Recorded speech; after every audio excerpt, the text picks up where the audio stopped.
Hello friends, তোমাদের সকলকে দাদেবজি চ্যানেলে স্বাগত। আজকে আলোচনা করব ক্লাস 12 থার্ড সেমিস্টার পলিটিক্যাল সায়েন্সের তোমাদের যে তৃতীয় অধ্যায়টি আছে সমকালীন বিশ্বের নিরাপত্তা, এই অধ্যায় থেকে আজকে আলোচনা করব মানব নিরাপত্তা অর্থাৎ হিউম্যান সিকিউরিটি এবং সন্ত্রাসবাদ অর্থাৎ টেররিজম। এই দুটি টপিক নিয়ে আজকের ভিডিওতে আলোচনা করব, ঠিক আছে? তাহলে প্রথমে দেখা যাক যে এই মানব নিরাপত্তা অর্থাৎ হিউম্যান সিকিউরিটি কাকে বলা হয়। দেখো, যে মানব নিরাপত্তা হলো এমন একটি অবস্থা যেখানে প্রতিটি ব্যক্তি ভয়, অভাব, হিংসা, দরিদ্র এবং পরিবেশগত ক্ষতি থেকে মুক্ত থেকে মর্যাদাপূর্ণ ও নিরাপদ জীবনযাপন করতে পারে। তাহলে দেখো, এই যে মানব নিরাপত্তা, এখানে ব্যক্তির, এটা একটা ব্যক্তি কেন্দ্রিক কিন্তু নিরাপত্তার ধারণা। তার মানে এটা কোন নিরাপত্তার মধ্যে পড়ে? প্রথাগত নিরাপত্তা নাকি অপ্রথাগত নিরাপত্তার মধ্যে পড়ে? তাহলে এই যে মানব নিরাপত্তা, এটা কিন্তু অপ্রথাগত নিরাপত্তা অর্থাৎ নন ট্রেডিশনাল সিকিউরিটির মধ্যে পড়ে। আগের ক্লাসে কিন্তু আমরা আলোচনা করেছি যে প্রথাগত নিরাপত্তা কাকে বলা হয় আর অপ্রথাগত নিরাপত্তা কাকে বলা হয়। প্রথাগত যে নিরাপত্তা সেটা হচ্ছে রাষ্ট্রকেন্দ্রিক, রাষ্ট্রের সার্বভৌমত্ব, রাষ্ট্রের আঞ্চলিক অখণ্ডতা রক্ষার জন্য যে নিরাপত্তা সেটা হচ্ছে প্রথাগত নিরাপত্তা। আর অপ্রথাগত নিরাপত্তা হচ্ছে ব্যক্তিকেন্দ্রিক, ব্যক্তির সুরক্ষা। তাহলে ঠিক এখানে এটাই লেখা আছে, মানব নিরাপত্তা হলো এমন একটি অবস্থা যেখানে প্রতিটি ব্যক্তি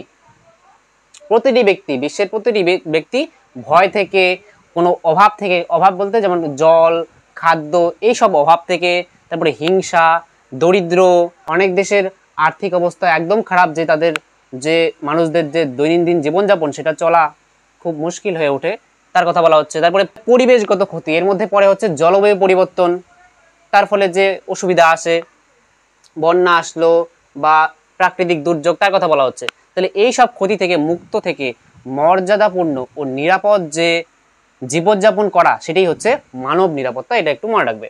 দেখো, এই মানব নিরাপত্তা সম্পর্কে দুটি সংজ্ঞা তোমরা মনে রাখবে। একটা হচ্ছে ইউএনডিপি প্রদত্ত সংজ্ঞা অর্থাৎ ইউনাইটেড নেশন ডেভেলপমেন্ট প্রোগ্রাম, ঠিক আছে? তাহলে এই ইউনাইটেড নেশন ডেভেলপমেন্ট প্রোগ্রাম প্রদত্ত যে মানব অধিকার আর কি মানব নিরাপত্তা অর্থাৎ হিউম্যান সিকিউরিটির সংজ্ঞা, সেটা কি? দেখো, লেখা আছে যে মানব নিরাপত্তা বলতে হিংসা, সংঘাত, ক্ষুধা, স্বাস্থ্যসেবা এবং আকস্মিক সংকট থেকে সুরক্ষাকে বোঝায়। তাহলে তোমাদের এভাবে কোশ্চেন আসতে পারে যে লিখে দিল যে মানব নিরাপত্তা বলতে হিংসা, সংঘাত, ক্ষুধা, স্বাস্থ্যসেবা এবং আকস্মিক সংকট থেকে সুরক্ষাকে বোঝায়। এটা কার প্রদত্ত সংজ্ঞা? এটা এই সংজ্ঞাটা কে দিয়েছে? তাহলে মনে রাখবে ইউএনডিপি অর্থাৎ ইউনাইটেড নেশন ডেভেলপমেন্ট প্রোগ্রাম, মনে থাকবে। তারপরে আরেকটি সংজ্ঞা লিখে দিয়েছি, যেটা ইম্পর্টেন্ট দুটি সংজ্ঞা। আরটা হচ্ছে ব্যারি বুজানের, অর্থাৎ ব্যারি বুজান এই মানব নিরাপত্তাকে কিভাবে সংজ্ঞায়িত করেছেন। ব্যারি বুজানের মতে মানব নিরাপত্তা বলতে রাজনৈতিক, অর্থনৈতিক, সামাজিক, পরিবেশগত এবং সামরিক ক্ষেত্রে ব্যক্তির সুরক্ষাকে বোঝায় আর কি, ঠিক আছে? তাহলে ব্যারি বুজানের মতে মানব নিরাপত্তা কাকে বলা হয়? তাহলে মানব নিরাপত্তা বলতে ব্যারি বুজানের মতে রাজনৈতিক, অর্থনৈতিক, সামাজিক, পরিবেশগত ও সামরিক ক্ষেত্রে ব্যক্তির সুরক্ষা বোঝায়। তাহলে এই সংজ্ঞাগুলি তোমরা খাতার মধ্যে নোট করে রাখো। এই সংজ্ঞাগুলি কিন্তু A to Z পরীক্ষার খাতায় আর কি প্রশ্নের মধ্যে লেখা থাকবে, বলবে কে এই সংজ্ঞাটি দিয়েছেন, ঠিক আছে? তাহলে এটা এই দুটি সংজ্ঞা লিখে রাখো। এখন দেখো যে এই মানব নিরাপত্তার বৈশিষ্ট্য। ফার্স্ট বৈশিষ্ট্য দেখো যে ব্যক্তি কেন্দ্রিক। তাহলে এই যে মানব নিরাপত্তা হিউম্যান সিকিউরিটি, এটা হচ্ছে রাষ্ট্রের তুলনায় ব্যক্তিকে বেশি প্রাধান্য দেয়, অর্থাৎ ব্যক্তিকে কেন্দ্র করেই কিন্তু এই মানব নিরাপত্তা গড়ে উঠেছে। তাহলে যেহেতু এটা ব্যক্তিকে কেন্দ্র করে এই মানব নিরাপত্তার ধারণা গড়ে উঠেছে, তার জন্য এটা হচ্ছে ব্যক্তি কেন্দ্রিক ধারণা, ঠিক আছে? মানব নিরাপত্তা। নেক্সট হচ্ছে ব্যাপক ও বহুমাত্রিক। তাহলে এই যে মানব নিরাপত্তার ধারণা, এটা কিন্তু একদম ব্যাপক এবং বহুমাত্রিক। এর মধ্যে শুধু একটি বিষয় নেই, মানব নিরাপত্তার মধ্যে একটা মানুষের নিরাপত্তার জন্য, ঠিক আছে, পৃথিবীর মধ্যে এত মানুষ আছে, সব মানুষের নিরাপত্তার জন্য কি কি প্রয়োজন? যেমন স্বাস্থ্য নিরাপত্তা আছে, পরিবেশগত নিরাপত্তা, ব্যক্তিগত নিরাপত্তা, অর্থনৈতিক নিরাপত্তা, রাজনৈতিক নিরাপত্তা, এমন অনেক নিরাপত্তার দরকার হয় একজন ব্যক্তির নিরাপত্তা। মানব নিরাপত্তার মধ্যে এইসব এসে পড়ে। তাহলে এটা হচ্ছে একটা ব্যাপক এবং বহুমাত্রিক একটা বিষয়। তারপরে হচ্ছে সর্বজনীন। সর্বজনীন, এই যে মানব নিরাপত্তার ধারণা, এটা হচ্ছে সর্বজনীন, অর্থাৎ বিশ্বের সকল জাতি, ধর্ম, বর্ণ, লিঙ্গ সব নির্বিশেষে প্রত্যেক মানুষের যে নিরাপত্তা সেটা সুনিশ্চিত করার কথা এখানে বলা হয়। মানব নিরাপত্তার মধ্যে কিন্তু কোনো ভেদাভেদ করা হয় না, পৃথিবীর সমস্ত মানুষের যে নিরাপত্তা সেটাই হচ্ছে এখানে মানব নিরাপত্তার মধ্যে পড়ে, তাহলে এর জন্য এটা সর্বজনীন একটা বিষয়। নেক্সট হচ্ছে স্থানীয় ও বৈশ্বিক সংযোগ। তাহলে মানব নিরাপত্তার মধ্যে যে পরিবেশগত যে নিরাপত্তা পড়ে, তারপরে বলতে পারো যে জলবায়ু পরিবর্তন হচ্ছে বর্তমানে, মহামারী, তারপরে আন্তর্জাতিক অপরাধ যে হয়, তাহলে এই স্থানীয় এবং আন্তর্জাতিক যে সমস্যাগুলি আছে সেই সমস্যাগুলিকে সমাধান করার জন্য স্থানীয় উদ্যোগও প্রয়োজন। ঠিক আছে, একটা অঞ্চলের মধ্যে স্থানীয় উদ্যোগও প্রয়োজন, একটা দেশের মধ্যেও জনগণের উদ্যোগ প্রয়োজন, এবং আন্তর্জাতিক ক্ষেত্রেও কিন্তু সাহায্য সহযোগিতার দরকার। যেমন জলবায়ু পরিবর্তন, এই জলবায়ু পরিবর্তনকে যদি আটকাতে হয়, ক্লাইমেট চেঞ্জকে যদি আটকাতে হয়, ক্লাইমেট চেঞ্জ অর্থাৎ জলবায়ু পরিবর্তনের ফলে বর্তমানে বিশ্ব উষ্ণায়ন দেখা যাচ্ছে। যখন বৃষ্টিপাত হওয়ার কথা সেই সময় বৃষ্টিপাত হচ্ছে না। আর বিশ্ব উষ্ণায়নের ফলে যে বরফগুলি আছে মেরুতে জমে আছে, সেই বরফগুলি যদি একবার, গ্লেশিয়ারগুলি যে আছে সেগুলি যদি একবার গলে যায়, তাহলে কি হবে, যে সমুদ্র জলতলের যে উচ্চতা সেটা বেড়ে যাবে এবং যে দ্বীপ রাষ্ট্রগুলি আছে সেই দ্বীপ রাষ্ট্রগুলি জলের তলায় ডুবে যাবে। তাহলে এই যে সমস্যাগুলি একটা বৈশ্বিক সমস্যা, তাহলে এই সমস্যাগুলিকে মোকাবিলা করার জন্য আন্তর্জাতিক পদক্ষেপ এবং স্থানীয় উদ্যোগ এই দুটিরই কিন্তু প্রয়োজন। এজন্যই বলা হচ্ছে স্থানীয় এবং বৈশ্বিক সংযোগ। এই হয়ে গেলো বৈশিষ্ট্য, তোমরা শুধু মনে রাখবে, কনসেপ্ট ক্লিয়ার করে রাখো। বলে রাখলাম যে এই চ্যাপ্টারটি তোমাদের যে তৃতীয় চ্যাপ্টার সমকালীন বিশ্বের নিরাপত্তা, এই অধ্যায়টি সম্পূর্ণটা কনসেপচুয়াল। তোমরা ধারণাটা, এই চ্যাপ্টারের বিষয়বস্তুটা ক্লিয়ার করে রাখো। আগের চ্যাপ্টারগুলিতে যেমন ফ্যাক্ট ছিল যে এত সালে প্রতিষ্ঠানের এই বিভাগ, সম্মিলিত জাতিমঞ্চের কয়টি বিভাগ আছে, তার মধ্যে কত সদস্য, তার সদর দপ্তর কোথায়, ফ্যাক্ট এটা মুখস্থ করলে হয়ে যাবে। কিন্তু এগুলি মুখস্থ হালকা হালকা মুখস্থ করা যায়, কিন্তু কনসেপ্টটা ক্লিয়ার করা একদম জরুরি। কনসেপ্ট ক্লিয়ার না থাকলে তোমরা পরীক্ষায় উত্তর করতে পারবে না। নেক্সট দেখো যে মানব নিরাপত্তার বিভিন্ন দিক। তাহলে মানব নিরাপত্তার অনেক দিক আছে, যেমন অর্থনৈতিক নিরাপত্তা, খাদ্য নিরাপত্তা, স্বাস্থ্য নিরাপত্তা, পরিবেশগত নিরাপত্তা, ব্যক্তিগত নিরাপত্তা, রাজনৈতিক নিরাপত্তা আর সম্প্রদায়গত নিরাপত্তা। তাহলে ফার্স্ট হচ্ছে দেখো অর্থনৈতিক নিরাপত্তা, অর্থাৎ একজন মানুষ তার জীবনে যদি তার জীবনে বেকারত্ব থাকে, তার আর্থিক যদি অবস্থা খারাপ থাকে, তাহলে ঠিকভাবে সে চলতে পারবে না। তাহলে একজন মানুষের নিরাপত্তার জন্য অর্থনৈতিক আর কি স্থিতিশীলতা দরকার তার জীবনে। তার কাছে যদি কোনো কর্মসংস্থানই না থাকে, তাহলে সে অর্থ উপার্জন কিভাবে করবে, তার খাদ্য যোগান সে কিভাবে করবে, তাই না? তাহলে এটাই বলা হচ্ছে অর্থনৈতিক নিরাপত্তার মধ্যে একজন প্রতিটি মানুষের কি কর্মসংস্থানের কথা বলা হয়, বেকারত্ব দূর করার উপর উদ্যোগ নেওয়া হয়। নেক্সট হচ্ছে খাদ্য নিরাপত্তা, অর্থাৎ একজন ব্যক্তি যাতে পরিমিত পরিমাণ পুষ্টিকর খাদ্য যাতে সেই ব্যক্তি পায়, তার এখানে নিরাপত্তার কথা বলা হচ্ছে, সেটা হচ্ছে খাদ্য নিরাপত্তা। নেক্সট হচ্ছে স্বাস্থ্য নিরাপত্তা, একজন ব্যক্তির মানসিক এবং শারীরিক দুই দিক থেকেই স্বাস্থ্য নিরাপত্তা বলতে শুধুমাত্র ফিজিক্যাল না, মেন্টালিও কিন্তু বলতে এখানের মধ্যে মানসিক স্বাস্থ্যের কথাও কিন্তু খেয়াল রাখতে হবে। ঠিক আছে, এই দুটি স্বাস্থ্যের যে খেয়াল রাখার কথা বলা হচ্ছে, নিরাপত্তার কথা বলা হচ্ছে, সেটা হচ্ছে স্বাস্থ্য নিরাপত্তার মধ্যে পড়ে। পরিবেশগত নিরাপত্তা, পরিবেশগত নিরাপত্তার মধ্যে যেমন ধরো প্রাকৃতিক দুর্যোগ হয়ে গেল, বন্যা, ভূমিকম্প ইত্যাদি, মানুষকে যাতে এই সব প্রাকৃতিক দুর্যোগ থেকে সুরক্ষিত রাখা যায়, সেটাই হচ্ছে এখানে পরিবেশগত নিরাপত্তার মধ্যে পড়ে। নেক্সট হচ্ছে ব্যক্তিগত নিরাপত্তা, ঠিক আছে, পার্সোনাল সিকিউরিটি। তাহলে একজন ব্যক্তি তার যে অধিকার, তার যে জীবনের অধিকার, তার কথা এখানে বলা হচ্ছে।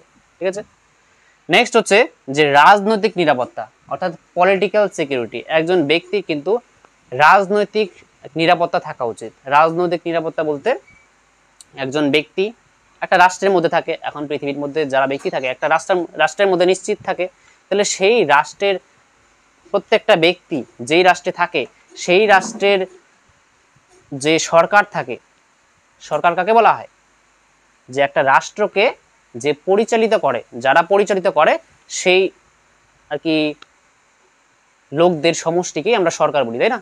যারা দেশকে পরিচালিত করে তাদের যে সমষ্টি, তাদেরকে আমরা সরকার বলি। যেমন ভারতের মধ্যে মন্ত্রীরা যা আছে, কেন্দ্রীয় মন্ত্রী, তারা কেন্দ্র সরকার বলা হয়।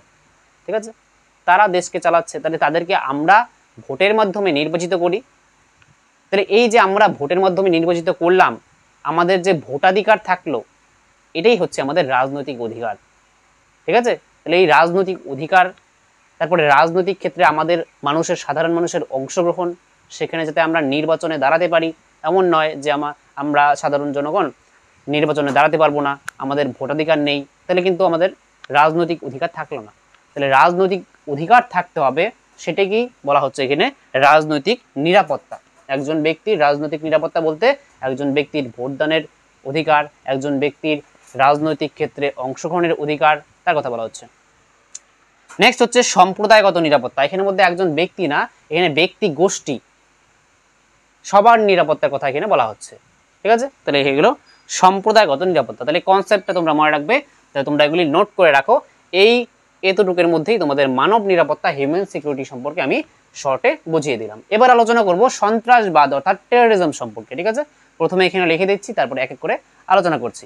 এখন দেখো যে সন্ত্রাসবাদ অর্থাৎ টেরোরিজম এর সম্পর্কে এখন আলোচনা করব, এর সংজ্ঞা, এর বৈশিষ্ট্য, তারপরে এই সন্ত্রাসবাদের কারণ কি, আর এই সন্ত্রাসবাদ দমন করার উপায়গুলি কি তার সম্পর্কে জানবো। দেখো এই সন্ত্রাসবাদ বা টেরোরিজম কাকে বলা হয়, এখানে সংজ্ঞা লিখিয়ে দিচ্ছি। দেখো, হিংসা প্রয়োগ অথবা হিংসা প্রয়োগের হুমকির মাধ্যমে একটি নির্দিষ্ট জনগোষ্ঠীর মধ্যে ভীতি বা ত্রাস সঞ্চার করার প্রয়াসই হচ্ছে সন্ত্রাসবাদ। তাহলে একটা নির্দিষ্ট জনগোষ্ঠীর মধ্যে আর কি হিংসা প্রয়োগ বা হিংসা প্রয়োগের হুমকির মাধ্যমে সেখানে জনগণের মধ্যে, জনগোষ্ঠীর মধ্যে একটা ভীতির সৃষ্টি করে, আতঙ্কের সৃষ্টি করে দেয় জনগণের মধ্যে, সেটাই হচ্ছে সন্ত্রাসবাদ। দেখো সন্ত্রাসবাদ সম্পর্কে দুটি সংজ্ঞা আমি লিখে দিচ্ছি। একটা হচ্ছে ইউএনও অর্থাৎ ইউনাইটেড নেশন অর্গানাইজেশন, যেটাকে আমরা বাংলায় সম্মিলিত জাতিপুঞ্জ বলি। তাহলে সম্মিলিত জাতিপুঞ্জের প্রদত্ত সংজ্ঞা কি, বা ইউএনও অর্থাৎ ইউনাইটেড নেশন অর্গানাইজেশন প্রদত্ত সংজ্ঞা কি। দেখো জাতিপুঞ্জের মতে সন্ত্রাসবাদ কাকে বলা হয়, যেখানে জাতিপুঞ্জের একটা সংজ্ঞা লিখে দিয়েছি, ভেরি ভেরি ইম্পর্টেন্ট এই সংজ্ঞাটা, যে সন্ত্রাসবাদ হলো এমন একটি কাজ যা রাজনৈতিক উদ্দেশ্যে সাধারণ জনগণের মধ্যে কিংবা কিছু ব্যক্তি বা নির্দিষ্ট ব্যক্তিদের মধ্যে আতঙ্ক সৃষ্টি করে। তাহলে এই সন্ত্রাসবাদ এমন একটা কাজ যেটা রাজনৈতিক উদ্দেশ্যে জনসাধারণের মধ্যে কিংবা কিছু ব্যক্তি বা নির্দিষ্ট ব্যক্তির মধ্যে আতঙ্ক সৃষ্টি করে, সেটাই হচ্ছে সন্ত্রাসবাদ। দেখো আরটা হচ্ছে ব্রুস হফম্যানের মতে সন্ত্রাস হলো রাজনৈতিক পরিবর্তনের জন্য হিংস্রতা বা হিংস্রতার হুমকির মাধ্যমে ইচ্ছাকৃতভাবে ভয় সৃষ্টি করা এবং শোষণ করা। তাহলে সন্ত্রাসবাদের মাধ্যমে আর কি ব্যক্তি গোষ্ঠীর মধ্যে ভয়ের সৃষ্টি করে। ঠিক আছে, সংজ্ঞাটা এখানেও একই সংজ্ঞা লিখিয়ে দিয়েছি, যে কোনো একটা ব্যক্তি গোষ্ঠীর মধ্যে ভয় এবং আতঙ্ক সৃষ্টি করাই কিন্তু এই সন্ত্রাসবাদের মূল উদ্দেশ্য। আর তার মাধ্যমে কোনো রাজনৈতিক উদ্দেশ্য থাকতে পারে, কোনো ধরো দেশের মধ্যে সরকারকে পরিবর্তন করে দেওয়ার চেষ্টা করতে পারে এই সন্ত্রাসবাদের মাধ্যমে, তার কথা বলা হচ্ছে। এখন দেখো যে বৈশিষ্ট্য, এই সন্ত্রাসবাদের বৈশিষ্ট্য কি। দেখো হিংসা, ফার্স্ট বৈশিষ্ট্যই হচ্ছে হিংসা। তাহলে সন্ত্রাসবাদী যে কর্মকাণ্ড সেখানে কিন্তু হিংসার পথ গ্রহণ করে কি সন্ত্রাসবাদীরা, হিংসার মাধ্যমে বা হিংসা হুমকির মাধ্যমে তারা কি করে থাকে, যে একটা জনগোষ্ঠীর মধ্যে আতঙ্কের সৃষ্টি করে দেয়, তার মধ্যে একটা ভয়ের সৃষ্টি করে দেয় জনগোষ্ঠীর মধ্যে। তারপরে হচ্ছে ভয় ও আতঙ্ক সৃষ্টি।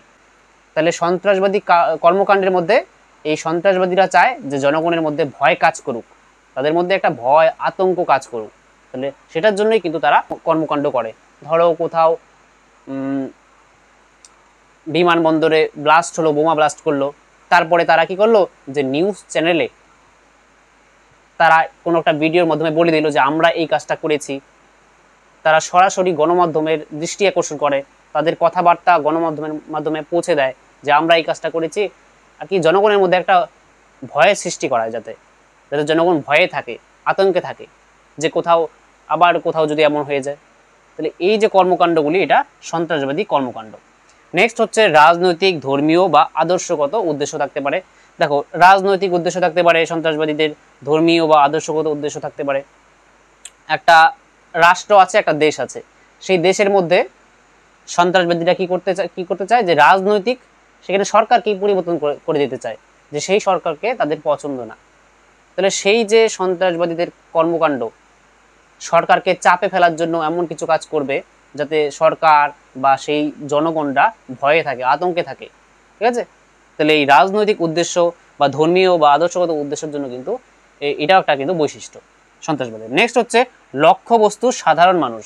তাহলে এখানের মধ্যে সন্ত্রাসবাদীদের প্রধান লক্ষ্যবস্তু হয় কিন্তু সাধারণ জনগণ। জনগণের মধ্যেই ভয়ের সৃষ্টি করায়, জনগণের মধ্যেই একটা আতঙ্কের সৃষ্টি করে। একটা রাষ্ট্রের মধ্যে জনগণ থাকে, তাহলে জনগণ যখন আতঙ্কে থাকবে তখন সরকারও কিন্তু চাপে থাকবে, সরকারের পদক্ষেপ নিতে হবে, তাই না? তাহলে এখানে এটাই বলা হচ্ছে যে সন্ত্রাসবাদীদের মূল লক্ষ্যবস্তু কিন্তু এখানে সাধারণ মানুষজন হয়। নেক্সট হচ্ছে গণমাধ্যমের দৃষ্টি আকর্ষণ। তাহলে এই সন্ত্রাসবাদীদের আরেকটি বৈশিষ্ট্য হচ্ছে তারা গণমাধ্যমগুলিকে দৃষ্টি আকর্ষণ করে, যে তাদের যে বার্তাটা তারা কি করতে চায়, তাদের আর কি নিড কি, তারা কি চায়, সেটা কি গণমাধ্যমের মাধ্যমে তারা পৌঁছে দেয়। যে তারা কি করলো, তারা কোথাও বোম ব্লাস্ট করে দিল বা পরবর্তীতে কি করবে তার সম্পর্কে তারা গণমাধ্যমের সঙ্গে কিন্তু তারা সংযোগ রাখে, যাতে সবাই জানতে পারে। আর সবাই যদি জানে যে সন্ত্রাসবাদীরা এই কাজ করছে, তার মানে জনগণের মধ্যে তখন একটা ভয় কাজ করবে, একটা আতঙ্ক কাজ করবে। আর সন্ত্রাসবাদীরা তাই চায় যে তাদের যে বার্তাটা সেটা সাধারণ জনগণ সবাই যাতে জানতে পারে। তার জন্যই তারা গণমাধ্যমের দৃষ্টি আকর্ষণ করে, তাদের যে বার্তাটা সেটা যাতে সমস্ত জনগণের কাছে পৌঁছে যায়। তাহলে এই হয়ে গেল সন্ত্রাসবাদের বৈশিষ্ট্য। এবার আলোচনা করব যে সন্ত্রাসবাদের কারণ কি, কিসের জন্য এই সন্ত্রাসবাদের জন্ম হয়, আর এই সন্ত্রাসবাদকে দমন করার জন্য কি কি উপায় তা এখানে লিখে দিচ্ছি, তারপরে এক করে আলোচনা করছি। এখন দেখো যে এই সন্ত্রাসবাদের কারণ, কোন কোন কারণের জন্য এই সন্ত্রাসবাদের জন্ম হয়। দেখো, ফার্স্ট হচ্ছে রাজনৈতিক কারণ। কোনো রাজনৈতিক কারণের জন্য কিন্তু এই সন্ত্রাসবাদের জন্ম হতে পারে। কি হবে, ধরো একটা দেশ, সেই দেশের মধ্যে সরকার হচ্ছে দুর্নীতিগ্রস্ত, কারাপশন হচ্ছে খুব, তাহলে সেইখানে সরকারের প্রতি সেই দেশের একটা গোষ্ঠীর যে মনোভাব সেটা পরিবর্তন হয়, তার মাধ্যমে সেই সরকারের উপর প্রতিশোধ নেওয়ার জন্য তারা কিন্তু সন্ত্রাসবাদী কর্মকাণ্ডে কিন্তু যোগ দেয়। তারপরে হচ্ছে অর্থনৈতিক কারণ। একটা দেশের মধ্যে জনগণের মধ্যে যদি, সাধারণ জনগণের মধ্যে যদি অর্থনৈতিক সুযোগ সুবিধা না থাকে, সেখানে বেকারত্ব যদি বাড়তে থাকে, যদি অর্থনৈতিক অসমতা বেশি বেড়ে যায়, তার জন্য কিন্তু একটা গোষ্ঠীর মধ্যে তারা কিন্তু সন্ত্রাসের দিকে লিপ্ত হওয়ার জন্য যুক্ত হতে পারে। ঠিক আছে, নেক্সট হচ্ছে সামাজিক ও সাংস্কৃতিক কারণ। সামাজিক দিক থেকে বা সাংস্কৃতিক দিক থেকে কেউ যদি অবহেলিত হয়, সে যদি সেই সমাজ থেকে আলাদা মনে করে নিজেকে, তারপরে তারা কিন্তু এই সন্ত্রাসবাদী কর্মকাণ্ডে লিপ্ত হতে পারে। তাহলে একজন ব্যক্তি যিনি সমাজ থেকে নিজেকে আলাদা মনে করে, সেখানে কোনো কারণে তিনি অবহেলিত হয়েছেন, তাহলে এমন ব্যক্তিরাও কিন্তু সন্ত্রাসবাদী কর্মকাণ্ডে লিপ্ত হয়। তারপর হচ্ছে মতাদর্শগত কারণ। তাহলে সন্ত্রাসবাদী যে লোকেরা থাকে তাদের মতাদর্শও কিন্তু ভিন্ন হয়। একটা দেশের সরকারের সঙ্গে তাদের মতাদর্শের কোনো মিল থাকে না, তার জন্য তারা সেই সরকারকেই পরিবর্তন করতে চায়, তার জন্য তারা সন্ত্রাসবাদী কর্মকাণ্ড করতে থাকে। ঠিক আছে, সরকারকে পরিবর্তনের জন্য। নেক্সট হচ্ছে বিদেশি হস্তক্ষেপ। তাহলে বিদেশ থেকে বিদেশি একটি শক্তি যদি, অন্য একটি দেশ যদি এই দেশটিকে আক্রমণ করে, এই দেশটিকে দখল করে ফেললো, তার জন্য কি হবে, তারপরে এই দেশের জনগণের ওপর যদি এই অন্য একটি দেশ অত্যাচার চালায়, নিপীড়ন চালায়, তার জন্য কি হবে, যে তাহলে এই যে জনগণরা আছে তাদের মধ্যে প্রতিশোধের, অর্থাৎ তাদের মধ্যে একটা ক্ষোভ দেখা যাবে। তাহলে সেই ক্ষোভের জন্য এখানের মধ্যে যে জনগোষ্ঠী, তারাও কিন্তু সন্ত্রাসবাদী যে গোষ্ঠী আছে তাদের সঙ্গে কিন্তু যুক্ত হয়ে তারা সেই সন্ত্রাসবাদী কর্মকাণ্ড চালাতে পারে। আর নেক্সট হচ্ছে মনস্তাত্ত্বিক কারণ। একজন ব্যক্তি যদি সমাজের মধ্যে অবহেলিত হয়, তাহলে সেই যে অবহেলার ফলে তার মধ্যে যে একটা অপমান বোধ আসে, তার জন্য কিন্তু সেই ব্যক্তি কী করতে পারে, যে প্রতিশোধের জন্য সন্ত্রাসবাদী কর্মকাণ্ডে কিন্তু যোগ দিতে পারে। তাহলে এই মনস্তাত্ত্বিক কারণও কিন্তু হতে পারে। তাহলে এই টোটাল হচ্ছে 6টি কারণ সন্ত্রাসবাদের। নেক্সট হচ্ছে এই সন্ত্রাসবাদ দমনের উপায়। ফার্স্ট পয়েন্ট দেখো, যে সন্ত্রাস বিরোধী কঠোর আইন প্রণয়ন ও কার্যকর। তাহলে এই সন্ত্রাসবাদকে দমন করতে গেলে ফার্স্ট হচ্ছে যে সেই রাষ্ট্রের সরকারকে কঠোর আইন, অর্থাৎ কঠোর নিয়মকানুন প্রণয়ন করতে হবে, যে তারা যে শাস্তিটা পাবে সেটা কিন্তু কঠোর হতে হবে, তাহলেই কিন্তু তার দ্বারাই কিন্তু এই সন্ত্রাসবাদ দমন করা যায়। নেক্সট হচ্ছে যে গোয়েন্দা নজরদারি ও তথ্য আদান প্রদান বৃদ্ধি। গোয়েন্দা যে নজরদারি, যেমন আইবি আছে, ইন্টেলিজেন্স ব্যুরো, তারপরে র আছে, তারা যদি একটা দেশের ভিতরে বা বাইরে এই সন্ত্রাসবাদী কর্মকাণ্ডকে যদি বুঝতে পারে কোথায় কি হচ্ছে, তার যে তথ্যগুলি সেটা যদি সরকারকে দিতে পারে, তার দ্বারাও কিন্তু এই যে সন্ত্রাসবাদী যে কর্মকাণ্ড সেটাকে আটকানো যাবে বা দমন করা যাবে। নেক্সট হচ্ছে শিক্ষা ও সচেতনতা বৃদ্ধি। তাহলে জনগণের মধ্যে শিক্ষার দ্বারা তাদের মধ্যে সচেতনতা বৃদ্ধি করতে হবে এই সন্ত্রাসবাদ সম্পর্কে, এই সন্ত্রাসবাদী কর্মকাণ্ড সম্পর্কে। একটা জায়গার জনগণ যদি শিক্ষিত না হয়, ঠিক আছে, তার দ্বারা কিন্তু তাদের মধ্যে, যেমন কাশ্মীর আছে, পিওকে আছে, যেমন ভারতের উপরে যে পিওকে আছে, পাকিস্তান অকুপাইড কাশ্মীর আছে, সেখান থেকেও কিন্তু অনেককে কি সন্ত্রাসবাদী কর্মকাণ্ডে কিন্তু যুক্ত করা হয় তাদেরকে নিয়ে। তাহলে সেই সমস্ত যাদের মধ্যে শিক্ষার অভাব আছে তারাই কিন্তু সেখানে যুক্ত হবে। তাহলে জনগণের মধ্যে শিক্ষার দ্বারা তাদের মধ্যে সচেতনতা বৃদ্ধির মাধ্যমে কিন্তু এই সন্ত্রাসবাদী কর্মকাণ্ড দমন করা যাবে। এটা হচ্ছে নেক্সট পদক্ষেপ। আর তারপরে হচ্ছে অর্থনৈতিক উন্নয়ন ও কর্মসংস্থান। তাহলে একটা দেশের জনগণের মধ্যে যদি, একটা দেশে যদি উন্নয়ন না ঘটে, সেখানের মধ্যে যদি দারিদ্রতা বাড়তে থাকে, অর্থনৈতিক যদি বৈষম্য বাড়তে থাকে, যে একটা দেশের মধ্যে যদি যাদের কাছে ধনসম্পদ আছে তারা হচ্ছে ধরো 1% লোক, আর বাকি 99% জনগণ তাদের কাছে অর্থের পরিমাণ একদম কম আছে, তাহলে এইখানে যে যে বৈষম্যটা দেখা যাচ্ছে, অর্থনৈতিক যে বৈষম্যটা দেখা যাচ্ছে, তার মাধ্যমে কিন্তু সেখানে যে জনগণের মধ্যে ক্ষোভ আসবে এই অর্থনৈতিক অসাম্যের জন্য, বৈষম্যের জন্য। তাহলে এই যে অর্থনৈতিক বৈষম্য সেটা যাতে না হয়, সেখানে যাতে কর্মসংস্থান বৃদ্ধি পায় একটা দেশের মধ্যে, যাতে আর্থিক উন্নয়ন ঘটে, ঠিক আছে, তাহলে সেটা করার মাধ্যমেও কিন্তু আর কি এই সন্ত্রাসবাদ দমন করা যাবে। আর না হলে কোনো ব্যক্তিরা যদি সেখানে অর্থনৈতিক অসাম্যের মধ্যে পড়ে, তাহলে একটা দেশের জনগণের মধ্যে যদি অর্থনৈতিক অসাম্য থাকে, বৈষম্য দেখা যায়, তার দ্বারাও কিন্তু সেখানে জনগণটা এই সন্ত্রাসবাদী কর্মকাণ্ডের মধ্যে কিন্তু যোগ দেবে, ঠিক আছে। নেক্সট হচ্ছে আন্তর্জাতিক সহযোগিতা। তাহলে এই সন্ত্রাসবাদ কিন্তু একটা কোনো দেশের মধ্যে সীমিত না, এই সন্ত্রাসবাদ হচ্ছে একটা আন্তর্জাতিক সমস্যা। যেমন 9/11 অ্যাটাক, ঠিক আছে, সন্ত্রাসবাদী, পরে মুম্বাইয়ের তাজ হোটেলে যে অ্যাটাকটা হয়েছিল, এই সন্ত্রাসবাদী কর্মকাণ্ড। তাহলে এই যে হচ্ছে, তাহলে এইগুলি কিন্তু সারা বিশ্বেই সন্ত্রাসবাদী কর্মকাণ্ড হচ্ছে। তাহলে এই সন্ত্রাসবাদী কর্মকাণ্ডকে যদি আটকানোর প্রয়োজন হয় বা দমনের প্রয়োজন হয়, তাহলে কিন্তু একটি দেশ পারবে না, সমস্ত দেশের আন্তর্জাতিক সহযোগিতা কিন্তু প্রয়োজন। তাহলে এটাই বলা হচ্ছে এখানে যে আন্তর্জাতিক সহযোগিতা, ইন্টারন্যাশনাল কোঅপারেশন কিন্তু দরকার এখানে মধ্যে। তাহলে এই হয়ে গেল সন্ত্রাসবাদের কারণ আর এই সন্ত্রাসবাদের দমনের উপায়, ঠিক আছে। তাহলে এই পয়েন্টগুলি তোমরা খাতার মধ্যে লিখে রাখো। তাহলে আশা করছি তোমরা পরীক্ষায় যেভাবে এমসিকিউ ঘুরিয়ে পেঁচিয়ে দেখ তোমরা উত্তর করতে পারবে, ঠিক আছে। তাহলে আজকের ক্লাসে মানব নিরাপত্তা আর সন্ত্রাসবাদ এই দুটি টপিক নিয়ে আলোচনা হলো। তারপরের ক্লাসে অভিবাসন ও দারিদ্রতা এই দুটি টপিক নিয়ে আলোচনা করব, ঠিক আছে। অভিবাসন আর দারিদ্রতা এই দুটি টপিকের উপর নেক্সট ক্লাসে আলোচনা করব, ঠিক আছে। তাহলে আজকের ক্লাসটি তোমাদের কেমন লাগলো তোমরা কমেন্ট বক্সে আমাকে অবশ্যই লিখে জানাবে। আর ভিডিওটি যদি ভালো লেগে থাকে তাহলে অবশ্যই একটি লাইক করো, আর যারা চ্যানেল নতুন তোমরা অবশ্যই চ্যানেলটি সাবস্ক্রাইব করে অল বেল আইকনে ক্লিক করে রাখো। তাহলে দেখা হচ্ছে নেক্সট ক্লাসে, ততক্ষণের জন্য বাই।